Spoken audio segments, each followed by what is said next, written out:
What's the good word, y'all? It's your boy DKB here. So we're getting very close to training camp jumping off. Exactly a week from today, we will have our team reporting, getting ready to go full throttle. And it is interesting because I thought we would have had a lot of things settled by now. And it's not to say that there's been a lack of work by the front office by any means, but there hasn't been any tangible or visible proof that we're moving in a positive direction with both of these players, right? At this point, Quinnen Williams and Corey Davis could potentially be a no-show for training camp. Now, we'll see how much of that is related to their contract situations versus some of the family stuff that we'll dive into here.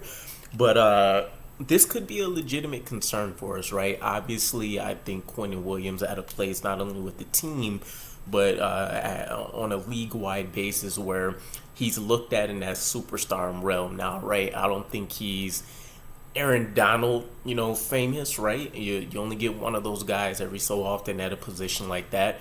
But he's definitely looked at as one of those top 5 guys. And I think some of the recent rankings that I've seen where I want to say he was the 4th best defensive tackle, 7th or 8th best defensive lineman overall.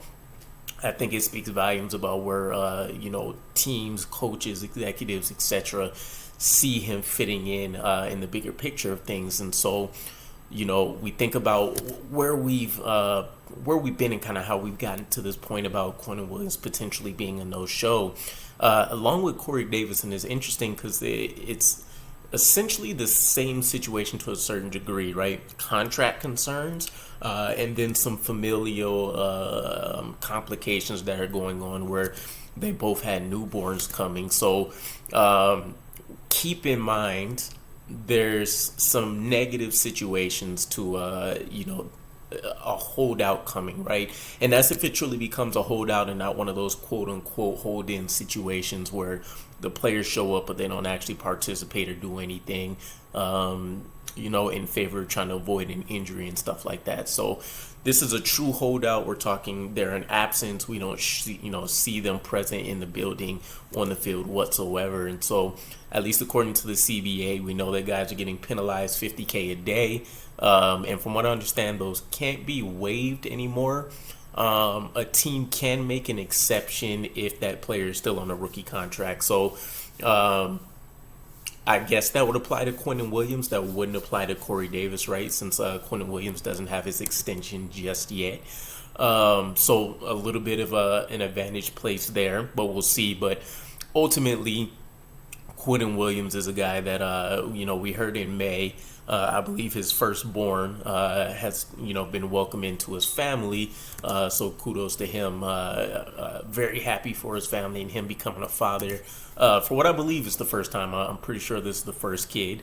And then he did advise us that he was going to miss OTAs, right? So that wasn't a surprise to anybody, but I think a lot of us definitely thought it would be getting done before training camp popped off. And that hasn't been the case. I remember a reporter asking him before what would happen if, this situation bled into training camp. And I want to say he defaulted until he's just worried about OTAs or something along those lines. So we don't have any information one way or the other about if Quinnen Williams would show up, try to show some good faith, or if he'll double down and let the New York Jets front office know that he's not playing any games here. He definitely wants his contract. It's been well deserved. He's done all of the right things, said all of the right things. Obviously on the field, performed in the right way. So this is one of those huge situations where a lot of us have already identified we need to show that we can pay our own players, right?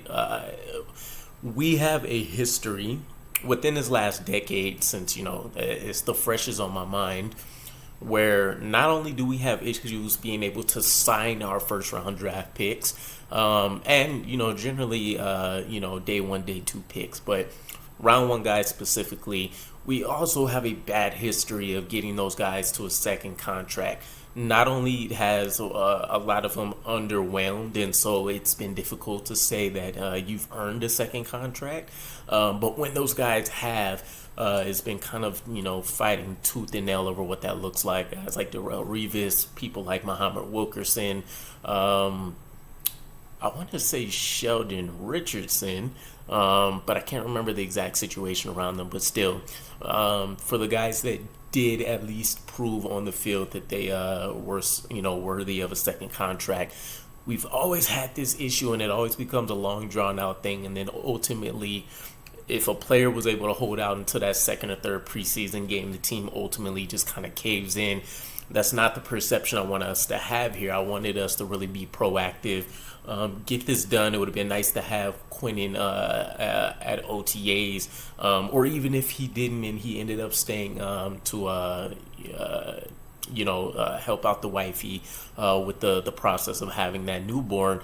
At least there would have been peace of mind from everybody, the fan base, Quinnen, the team, etc. So it's kind of a bad outlook right now, a bad situation, and definitely something that can take away. And Hard Knocks will, eat that up and run with it. So we'll see what ultimately happens there, but I don't know what the holdup is, right? The last time that I chatted about his contract situation, there were some very minor details, right? The framework of the money is already kind of done between all of the new contracts that came out to, Dexter Lawrence, Jeffrey Simmons. We know what he's looking at, somewhere between 90 and let's just say like 105 million on the high end.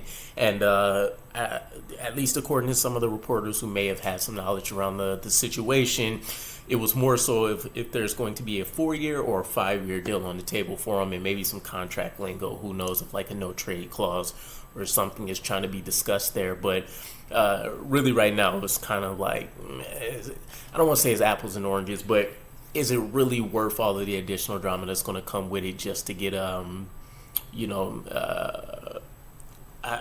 don't know. I don't see the value in having a 5-year deal over the 4 necessarily if you're not going to have some kind of guaranteed money to kind of ensure if the guaranteed money isn't going to be pushed up and is treated realistically as like a 3-year contract, which this is generally probably going to look like anyway. So either way, we'll see. Corey Davis's situation, while similar, he's also welcoming a new child to his family.